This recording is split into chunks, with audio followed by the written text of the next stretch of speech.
Merci de votre accueil chaleureux. C'est un événement exceptionnel que Gaumont, Pathé et Warner Bros. Vous convient ce soir, puisque dans quelques instants, vous allez pouvoir assister à l'avant-première nationale, une semaine avant sa sortie en salle française, le 5 novembre prochain, du nouveau long-métrage de Christopher Nolan, Interstellar, avec Matthew McConaughey, Anna Hathaway et Jessica Chastain dans les rôles principaux.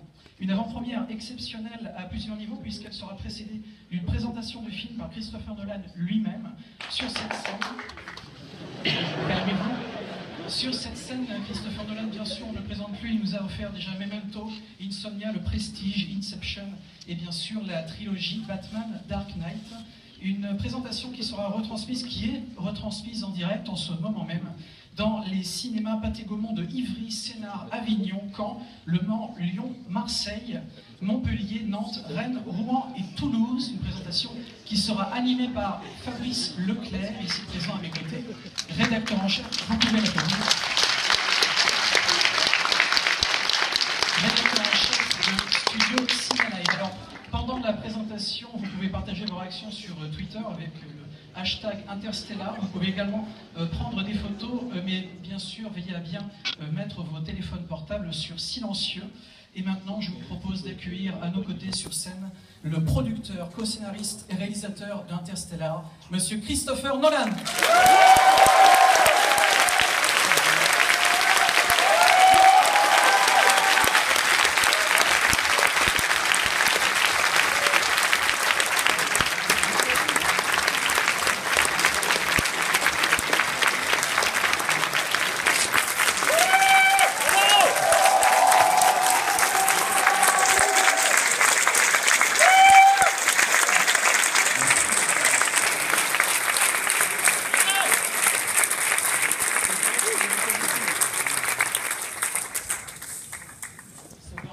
Bonsoir.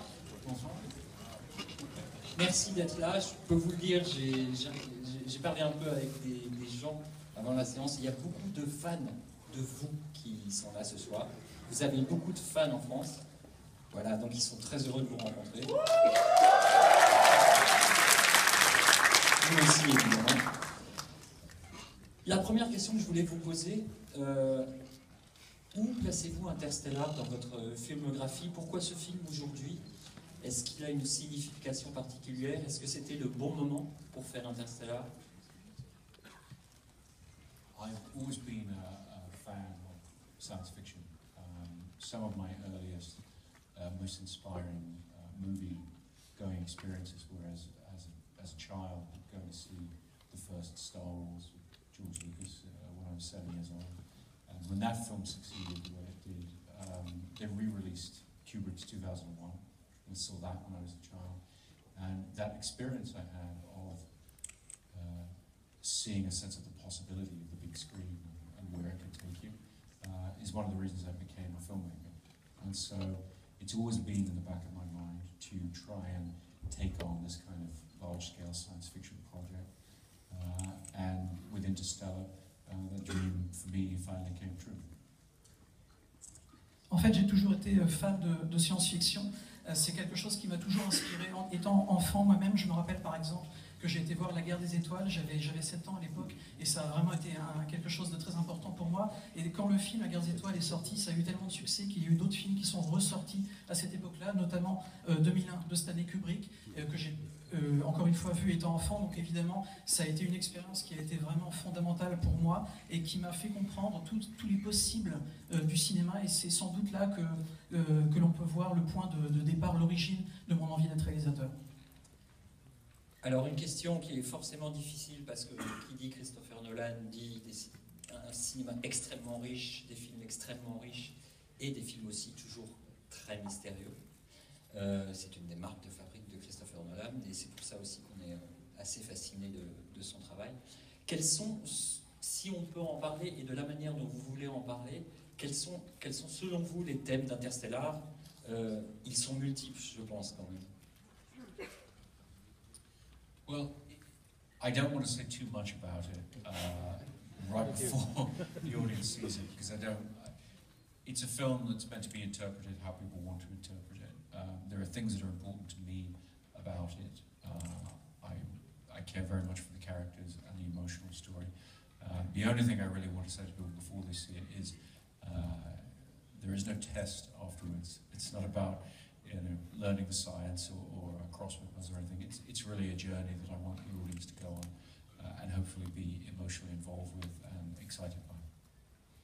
Bon, c'est vrai que je ne veux pas dire trop à propos du film avant que celui-ci commence, parce que c'est un film qui doit vraiment être interprété de manière personnelle par toutes les personnes qui vont le voir à partir de maintenant. Donc l'interprétation personnelle de chaque personne compte tellement que moi j'ai pas envie de beaucoup en dire. C'est vrai que bon, alors ceci étant dit, je vais quand même dire quelque chose. C'est vrai que pour moi, ce qui m'intéresse, c'est surtout les personnages, c'est surtout le voyage émotionnel, et quelque part voilà, c'est ce que je dirais du film, c'est que c'est un voyage avant tout émotionnel, et voilà, j'en dirai pas plus. C'est aussi un film différent pour vous. I think in some ways, I do think it follows on from some things I've been interested in for a long time. Concerns with time, things like that. There are a lot of these kind of things that are developed in the film. But I think in some ways it's a more humanistic film than I've made, perhaps. I don't know if that's the sense in which you meant. But I've tried to challenge myself with each film I've made. And I set myself a series of challenges with this film. I'm excited to see what people think. C'est vrai que c'est un film qui, moi en tout cas, traite de beaucoup de thèmes qui m'intéressent déjà depuis très longtemps. Et par exemple le thème du temps et plein d'autres thèmes que vous allez pouvoir découvrir sur votre écran dans quelques instants. Je dirais qu'en repensant à tous les films que j'ai pu faire jusqu'à maintenant, nous dit Christopher, je pense que c'est le film le plus humaniste que j'ai fait jusqu'à maintenant, de par justement les thèmes que je traite à l'intérieur. Et c'est vrai que c'est un film qui a posé également beaucoup de challenges, beaucoup de choses que je ne connaissais pas. Et donc voilà, tous ces challenges, je me les suis posés à moi-même et j'ai essayé de les réussir du mieux que j'ai pu. Quels sont ces challenges? I don't want to say before they've seen the film. I think it's actually, of any of the films I've made, for whatever reason, I think the less people know about the story before they see the film, the more they enjoy the film, the more they get out of the film. J'ai pas envie d'en dire trop, mais c'est vrai que jusqu'à maintenant, en tout cas en ce qui concerne mon expérience, il me semble que pour tous les films que j'ai faits, moins les spectateurs potentiels en savent sur le film en question, et plus l'expérience est forte. Donc encore une fois, je ne vais pas trop en parler avant que vous puissiez le voir dans quelques instants. Il y a en tout cas une rencontre, je pense, forte et essentielle dans ce film, c'est avec Matthew McConaughey, qui joue le rôle principal du film. Vous pensiez à lui, vous vous êtes rencontrés, comment s'est fait la connexion entre vous deux? Est-ce qu'il était l'acteur parfait pour le rôle? I think when people see the film, they'll realize why he was indeed the perfect actor and the first actor I thought of. When I'm writing, I don't like to think about actors. I try to write the character, not knowing who's going to play the part. When it was finished, we looked at this character of Cooper that you're about to see, and he's somebody who is working as a farmer, but he used to be a pilot. So there's something. He's a very iconic American figure. He has the right stuff, as we like to say. And there's a little bit of the cowboy about that. And I couldn't think of anybody more perfect to play the part than Matthew McConaughey. He's also a phenomenal actor. And as a director, your dream is to work with the greatest actors possible. And I've been very fortunate with the actors I've got to work with in the past. En fait, pour ne rien vous cacher, je n'écris pas mes scénarios en fonction d'un comédien, d'un acteur. En tout cas, j'essaye de l'éviter. Et donc, lorsque j'ai écrit ce scénario, lorsque j'ai coécrit ce scénario, eh bien, je n'avais pas d'acteur auquel je pensais particulièrement. Mais une fois que le scénario a été terminé et que j'ai vu les différents personnages qu'il fallait interpréter, eh bien, presque immédiatement, c'est vrai qu'il s'est imposé, Matthew McConaughey. Pourquoi? Parce qu'il a à la fois ce côté fermier, ce côté pilote, ce côté un peu bravage du cow-boy. Quelque part, c'était vraiment l'incarnation idéale. Et puis aussi, c'est un comédien absolument phénoménal. D'avoir travaillé avec lui, c'était vraiment une chance. Quelque part, c'est un peu comme le rêve de n'importe quel réalisateur de travailler avec un comédien comme Matthew McConaughey, qui, encore une fois, effectivement, pour ce rôle-là, est parfait.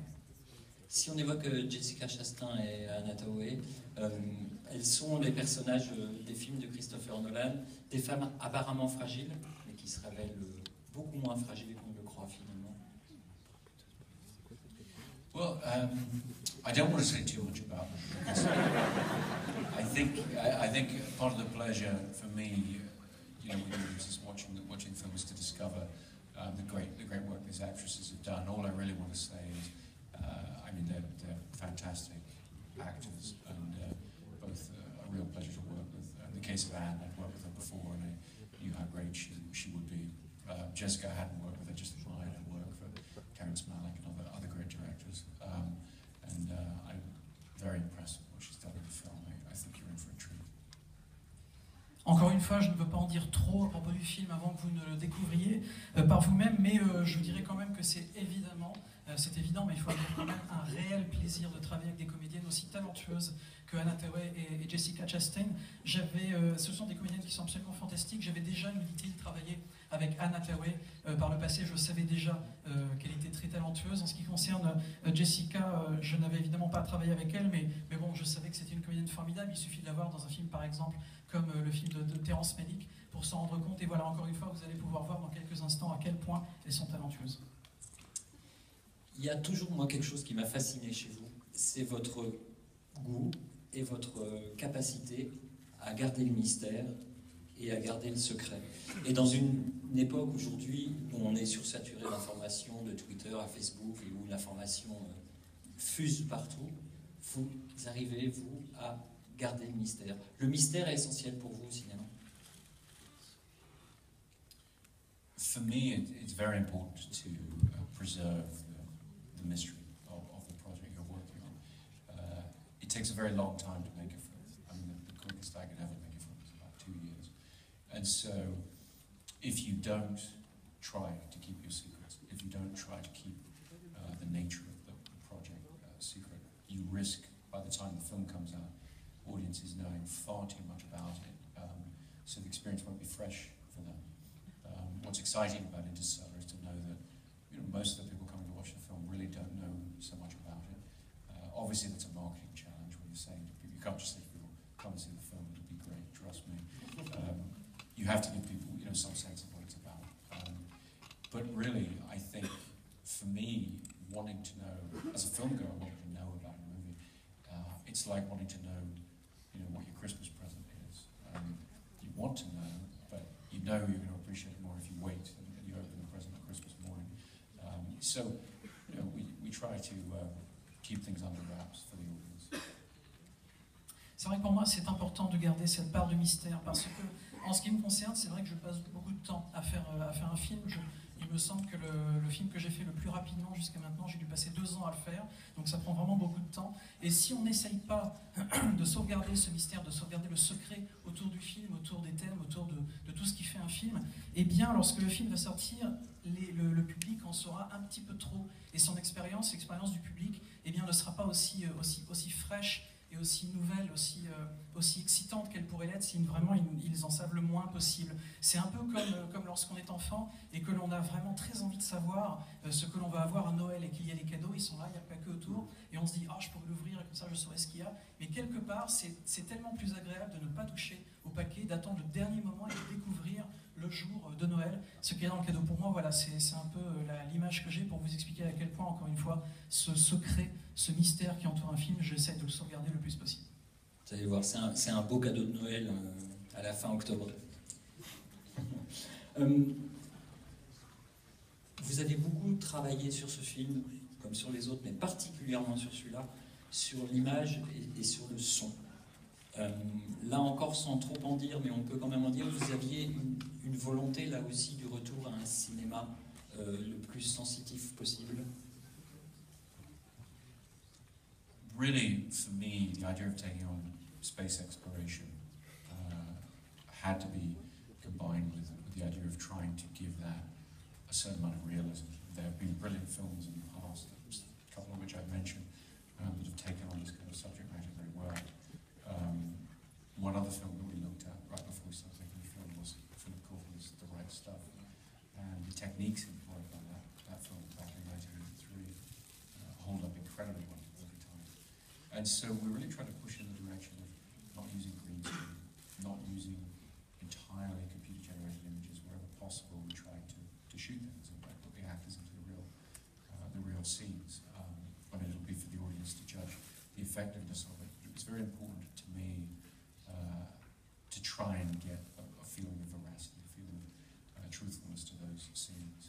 and from a purely selfish point of view, it's much more interesting to shoot with real things in front of you than green screens. It just makes it work a lot more interesting, I think.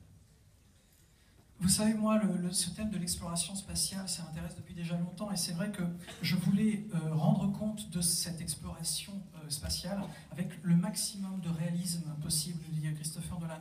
C'est vrai qu'il y a beaucoup de films qui m'ont inspiré, beaucoup de films qui ont été un peu comme des références. J'en ai parlé un peu tout à l'heure en citant 2-3 films. Il y a également un autre film qui a beaucoup compté dans l'élaboration de celui-ci, c'est L'étoffe des héros de Philip Kaufman, un film qui date de 1983, donc à l'époque on avait beaucoup moins accès aux effets spéciaux comme on les voit aujourd'hui, mais c'est un film qui est très réaliste et c'est vrai que ça a beaucoup compté dans l'élaboration du film. Et je voulais absolument que ce film, qu'on ne s'appuie pas entièrement sur les effets spéciaux, les images de synthèse. Bien sûr, il y en a parce qu'il y a certaines choses qui sont impossibles à montrer d'une autre manière, mais j'ai essayé quand même de garder le plus possible des choses en vrai, en dur, des choses qu'on puisse toucher, des vrais décors, des vrais éléments, parce que je crois que ça se sent lorsque l'on voit le film, lorsque vous allez voir le film tout à l'heure, ça se sent vraiment. Alors bon, après, est-ce que c'est vraiment le meilleur moyen de rendre ce réalisme? Eh bien, ce sera au public, ce sera à vous de le dire dans quelques heures. Mais pour moi, et puis je dois avouer qu'en tant que réalisateur, c'est aussi tellement plus agréable de tourner dans des vrais décors, d'avoir tout ça vraiment à portée de main. Ça renforce le réalisme et ça renforce le plaisir du réalisateur. Vous êtes ici en France, le pays où le cinéma a été inventé, où beaucoup de grands metteurs en scène, moi je pense à Méliès, et je voulais savoir, est-ce que vous avez vu des films de Méliès, est-ce que vous connaissez, et est-ce que son travail parmi d'autres a été une base? C'est-à-dire ce retour à un cinéma de science-fiction, et un cinéma de science-fiction pur, simple. Well, I think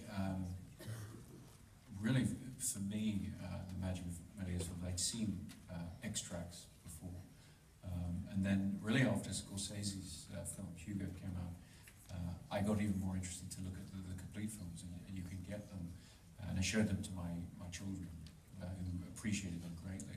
And there's something very exciting about going back to the earliest beginnings of cinema, the early roots. Méliès was an incredible magician, which is inspiring. I actually watched a lot of silent films in regard to this film. I think it's very liberating as a filmmaker to draw influence from films that are so differently made than the way we make films now, to the extent of not even having sound. One film that was particularly influential is von Stroheim's Greed, which I'm a big fan of, and you'll have to figure out where it's influenced me. We've already seen the film, no, I Don't think say anything. I think Méliès, it's just his original showmanship and original magic act on film is an incredible thing to behold, very inspiring.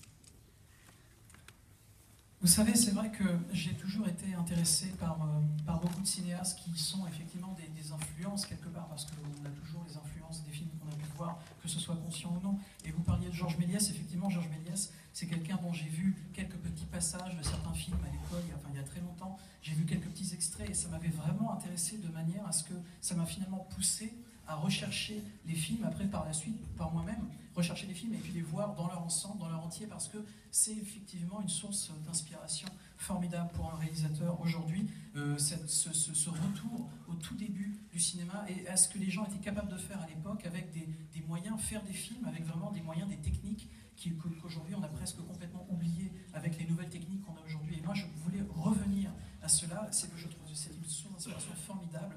J'ai d'ailleurs revu pas mal de films, des films muets par exemple, j'en ai revu pas mal pour préparer ce film, pardon. Et c'est vrai que c'est une véritable joie d'avoir en tant qu'influence, en tant que réalisateur aujourd'hui, eh bien tous ces films très différents, faits avec des choses différentes. Et pour revenir au travail de Georges Méliès parmi d'autres réalisateurs, eh bien revenir à cette espèce de tour de magie originelle quelque part, qui était les tout débuts des effets spéciaux, donc old school, tels qu'on les voyait, tels qu'on les faisait à l'époque.